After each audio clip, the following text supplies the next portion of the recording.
Camarade président Vladimir Poutine, camarade président chef d'État africain, camarade chef de délégation, bonjour. C'est un honneur pour moi ce matin donc de prendre la parole ici et de vous passer donc le salut fraternel du peuple du pays des hommes intègres. C'est aussi le lieu pour moi, avant tout propos, de rendre grâce à Dieu, Dieu Tout-Puissant qui nous a permis de nous réunir ici ce matin en bonne santé pour parler de l'avenir et du bien-être donc de nos peuples. Je m'en vais m'excuser auprès des anciens que je pourrais vexer dans mes propos à venir. Africanité oblige, les droits d'aînesse, je me dois de m'excuser. Camarades, j'ai quelques questions donc de ma génération, mille et une questions qu'on se pose. Mais nous n'avons pas de réponse. Et il se trouve qu'ici, nous pouvons laver donc notre linge sale parce qu'on se sent en famille. On se sent en famille en ce sens que la Russie est une famille aussi pour l'Afrique. C'est une famille parce que nous avons la même histoire. La Russie a consenti d'énormes sacrifices pour libérer le monde du nazisme pendant la Seconde Guerre mondiale. Les peuples africains, nos grands-pères, ont été déportés de force aussi pour aider l'Europe à se débarrasser du nazisme. Nous partageons la même histoire en ce sens que nous sommes les peuples oubliés du monde. Qu'ils soient dans les livres d'histoire, dans les documentaires ou films, on tend donc à balayer le rôle prépondérant qu'a joué la Russie et de l'Afrique dans cette lutte contre le nazisme. Nous sommes ensemble parce que actuellement nous sommes là pour parler de l'avenir de nos peuples, de ce qui va advenir demain, de ce monde libre auquel nous aspirons, de ce monde sans ingérence dans nos affaires internes.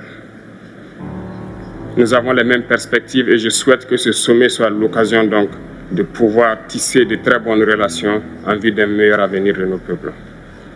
Les questions que mes générations se posent sont les suivantes, si je peux me résumer, c'est de ne pas comprendre comment l'Afrique, avec tant de richesses sous notre sol, avec une nature généreuse, de l'eau, du soleil en abondance, l'Afrique est aujourd'hui le continent le plus pauvre. L'Afrique est un continent affamé. Et comment se fait-il que les chefs d'État traversent donc le monde à mendier? Voici des questions que nous nous posons et que nous n'avons pas de réponse jusque-là. Nous avons l'occasion de tisser de nouvelles relations. Et j'espère que ces relations puissent être les meilleures pour donner un meilleur avenir à nos peuples. Ma génération me charge aussi de dire que, par ce fait de pauvreté, ils sont obligés de traverser l'océan pour essayer de rallier l'Europe. Ils meurent dans l'océan. Mais que prochainement, ils n'iront pas traverser parce qu'ils viendront devant nos palais pour chercher leur pitance quotidienne. Pour ce qui concerne le Burkina Faso, aujourd'hui nous sommes confrontés depuis plus de 8 ans à la forme de manifestation la plus barbare, la plus violente du néocolonialisme, de l'impérialisme. L'esclavage qu'on tend encore à nous imposer. Nos dévanciers nous ont bien appris une chose.